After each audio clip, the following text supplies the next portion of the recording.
Pagpalang araw kaibigan, ito po inyong kaibigan, Jesus, Brother Manny Bautista. Nandito po kami ngayon sa tanggapan ni the working Congressman Ernest Dionisio. Ayan, yan po yung opisina, yung papasok. Ayan. Po, narito kami para humingi ng assistance sa kanya, medical. Ayan po yung mga... Pinalalabas mo na yung original. Original record. Ang bagong ganun na, dali siya. Yan. Tsaga-tsaga lang, pila-pila. Kung qualified ako, ano niyo po sa kanya? Ano, ganyan po talaga ang humingi ng tulong. Pero ang kagandahan kay Congressman, pag pumunta ka, magkakaroon ka. Ortega! Ano po, sigurado yan. Ortega! Sana iboto nating muli sa halalan 2025. Dito po sa District 1, Tondo, Manila.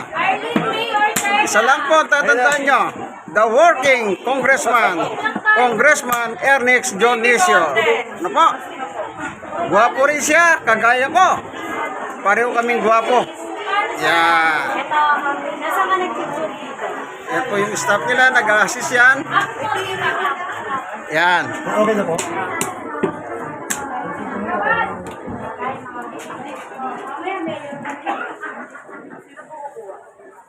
Sir, dito kayo. Magandang umaga po sa inyo. Magandang hapon at tanghali na po pala. Iba pa lang ako.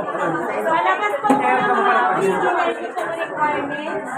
Barangay Indigency, medical certificate, valid ID po natin, bawal po ang barangay ID, pati na credential, hindi na po siya tinatanggap. Pinabas po ng mga Oh, requirements. nagbibigay sila ng instruction. Oh, para sa mga dokumento. God bless us all po, no? Muli, iboto natin. Tapos po, Sino ang iboboto natin? patient, The working congressman. para dalawa Sino yon? Congressman Ernest Dionisio. District 1, Tondo, Manila. God bless us all po, no? Bye-bye!